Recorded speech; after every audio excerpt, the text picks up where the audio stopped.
Hi friends, good morning. ಇವತ್ತು ಉಳಿದಿರೋ ಭಕ್ರಿಯಿಂದ ಭಕ್ರಿ ಉಪ್ಪಿಟ್ಟು ಹೆಂಗೆ ಮಾಡೋದು ಅಂತ ನೋಡೋಣ. 3 ಭಕ್ರಿ ಉಳಿದಿರೋ ಭಕ್ರಿನ ಹೆಂಗೆ ಮುರ್ಕೊಳ್ಳೋದು. 2 ದೊಡ್ಡ ಸೈಜ್ ಉಳ್ಳಾಗಡ್ಡಿನ ಹೆಚ್ಚಿಟ್ಕೊಂಡು ಬಾಂಡೆ ಒಳಗೆ ಎಣ್ಣೆ ಕಾಯಾಗಿಟ್ಟಿಂಗೆ ಕಾದ ಎಣ್ಣೆ ಒಳಗೆ ಹಾಕಿ ಒಗ್ಗರಣೆ ಕೊಡೋದು. ಕರಿಬೇವು ಹಾಕೋದು,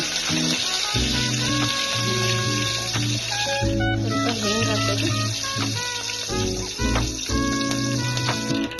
ಸಾಸಿವೆ ಜೀರಿಗೆ ಸ್ವಲ್ಪ ಸಿಡಿದ್ಮೇಲೆ ಹೆಚ್ಚಿಟ್ಟು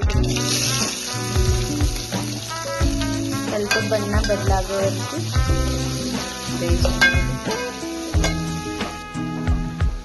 ಉಳ್ಳಾಗಡ್ಡಿ ಜಲ್ದಿ ಬೇಯಬೇಕಂದ್ರೆ ಒಂದು ಸ್ವಲ್ಪ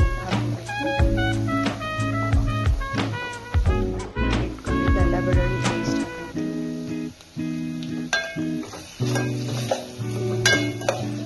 ಇಷ್ಟು ಖಾರದ ಪುಡಿ ಹಾಕ್ಕೊಳ್ಳಿ, ಒಂದು ಸ್ವಲ್ಪ ಅರಿಶಿನ, ಧನಿಯಾ ಪುಡಿ ನಿಮಗೆ ಬೇಡ ಅಂತಂದರೆ ಬಿಡಬೇಕು.